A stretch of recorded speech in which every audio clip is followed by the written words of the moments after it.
All right, good evening. I'm John Berman in New York, in for Abby Phillip. Let's get right to what America is talking about, political war. So say liberals across the nation, as Texas orders the arrests of Democrats who fled the state in protest over Republicans moving to redraw its political map mid-decade, which is extremely rare, allowing for the possible elimination of 5 Democratic seats. They're leaving and they've left because they're very un-Texan. Texans don't run from a fight. I believe they have forfeited their seats in the state legislature because they're not doing the job they were elected to do. So the state's attorney general says they will be swiftly arrested, punished, and face the full force of the law. But for Democratic governors from some of the biggest states in the country, this means the gloves are off. All's fair in love and war.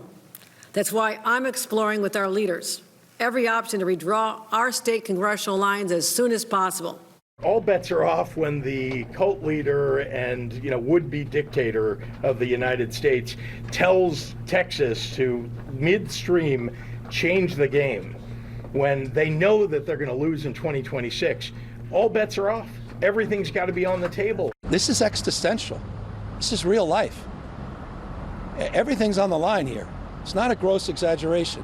I feel that in my bones. We're looking at 3 or 4 different pathways as it relates to the when and the how. All right, joining us in our 5th seat at the table, journalist and historian Garrett Graff. He's the director of cyber initiatives at the Aspen Institute Digital and the author of The Devil Reached Toward the Sky. I'm holding a copy in my hands. I can't wait to read it as soon as this show is over. Garrett, what's going on? Do it in the trash. It's in the trash can. What's going on in Texas? Who's doing what to whom in Texas, Garrett? So I think that this is, in some ways, the blueprint for how democracy ends up getting lost in 2026. I have never believed that Donald Trump was going to do something like cancel the midterms. What the goal in these next couple of years is going to be is to shape in subtle ways who turns out to vote in 2026 and 2028 and change the electorate to ensure that the Republicans are able to lock in illegitimately majority power going forward. Is that what's at stake here, Batya?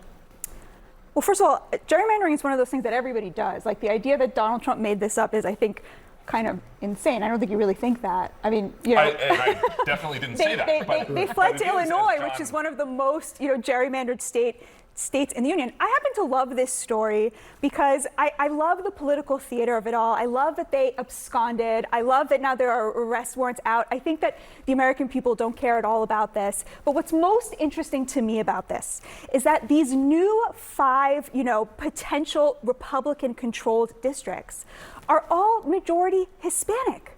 The Republicans are leaning into the victories that Trump had with Hispanic voters in 2024 and saying, hey, we're going to bet on ourselves. We're going to bet that we're going to keep these voters, and we're going to try to get them into our coalition via these districts. And it's amazing to me that the Democrats, instead of fighting for those voters, are just kind of running away and ceding the point that these Republican districts full of Hispanics are now going to go for Republicans eternally. Okay. Yeah, that ain't what happened. So, I think that was a great, bastion of talking points, but that's not really what's happening. Gerrymandering, to your point, is as American as apple pie. Right. I have always just said that Democrats actually do redistricting the correct way. Republicans do it the way they do it.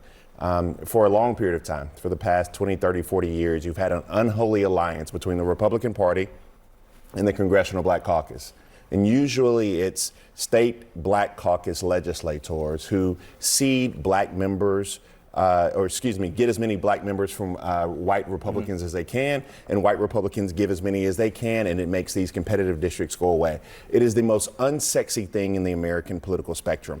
That's what happens. And when that occurs, you have these districts that are 30, 40, 45, 55% African American, and you have these districts that are overwhelmingly white Republican districts, and you cannot, it's only one in a primary. Now, nobody's drawing lines based on race and ethnicity anymore. Let's be honest. We No, have that's not true. AI. You're not we being- have you're not being- AI, and just let me talk for a second. But okay? nothing you just said was right. I didn't say anything because you're interrupting me. Okay, there is a law in Texas and there's a law in most states that allows the House to physically compel people to be present for votes. And when the Democrats are running away from voting, what they're doing is running away from allowing this so-called gerrymandering to be challenged in a court of law. There is a long history of challenges go back in Texas. to what you said, that it's not being if they long are back. accusing the Republicans of drawing lines based on race or ethnicity, a court will shut this down in a second. But when you run away from voting,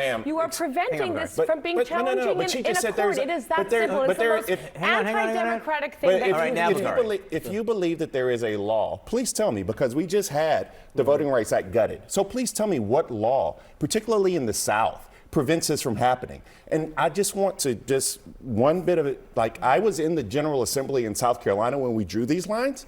And so I've actually seen these lines be drawn. And what I'm absolutely telling you is places like Tim Scott's old South Carolina 1st District, right? Where he ceded black voters to Jim Clyburn. That's exactly what he did. It made Jim Clyburn's district more African American. It made Tim Scott's district more white so that people would vote for them. So how do you change that? Do you change it by running away and delaying the process another 30 days? No, you change it by having independent, non-elected commissioners vote on it. But that's not what's happening. They're running away. They're literally fleeing to Illinois, which ironically is a sanctuary state. They're delaying the vote another 30 days. We've seen this happen in Texas before. It happened in 2021 when the Democrats were challenging the same type of voting laws. Should we have drive-in, voting polls and absentee ballots? They came back 30 days later. They were forced to vote, and the bill passed. Let me. I want Mike you to jump in here, but before you get a piece of the action here, I feel like there's a little bit of a single entendre going on here, which is that everyone knows who's trying to do what here. Donald Trump wants 5 seats in Texas. He asked the Republicans to push for it, and the Republicans there basically admitted. Listen to what State Rep Harrison today said to our friend Boris Sanchez. Listen to this.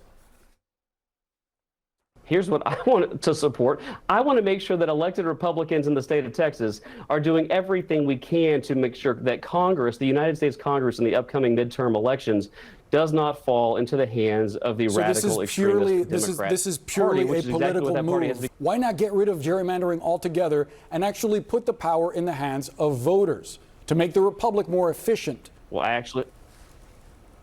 actually think we are trying to make the maps more representative. I mean, he basically just said he wants to do everything he can to make sure the Republicans are elected in Texas. So, as I said, a single entendre. John, I'm Puerto Rican. When I don't know what I'm talking about, I shut up. That's why you see me be quiet and watch you guys argue for a little bit. But now I am going to talk about something that I know you're tired of talking about because you've been up since 7 a.m. I saw you this morning on my flight talking about this. You interviewed Gene Wu. I did. You asked him, what's the move here? What's the play here? And he said, some word salad. And then you said, that's not what I asked you. What is the move here? So to your point, Batya, there is a little bit of like a dance here where we know it's gamesmanship. So we all know that elections have consequences, and we all know that this is all a part of it. So when it happens in blue states, I don't want to hear you complaining, and it's happening in red states right now. And we can't complain, unfortunately. That's part of all of this. There's a political theater in all of this, but the biggest thing that I wanted to piggyback on what she said is that the American people that are watching this at home have no idea what the word gerrymandering means. Correct. You can look that up in Gallup polling. They don't know what these big political terms. Maybe our audience is a little bit more educated because it's 10 o'clock at night and they like watching us, and they've been watching you since 7:30. But a lot of people that are independent voters and some that are in that moderate of both lanes, they don't know what this word means. They see the theater of it. They see that Gavin Newsom's out there on the steps in Sacramento saying that he's going to do the same thing that they're doing in Texas, and they go, hey, that's the same thing. That's apples to apples.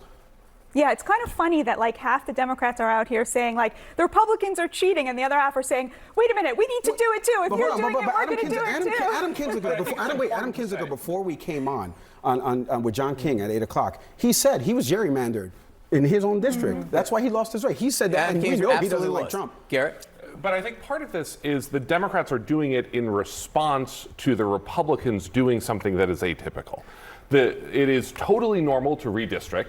It is something that happens based on the census, and then we sort of reapportion Congress.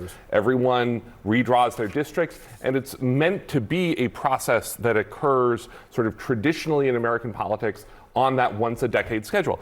And for the Republicans to be trying to change the rules in the middle of the decade right now that's the curious is the part. thing. Why is it being done now? But it's not curious. And so let me just say this. If Republicans were going to march to a sweep in 2026, would you be trying to realign districts today? The answer is no.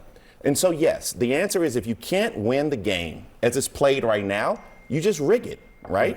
And so that's what's happening before our eyes. And I think that is what, I get it. American public may not understand gerrymandering, right? They may not understand the word. They may not grasp how it's done every 10 years or how it's done. But what they do realize is that the economy sucks. 11 million people are getting kicked off Medicaid. The things that the competency and consistency that they had previously is not there anymore.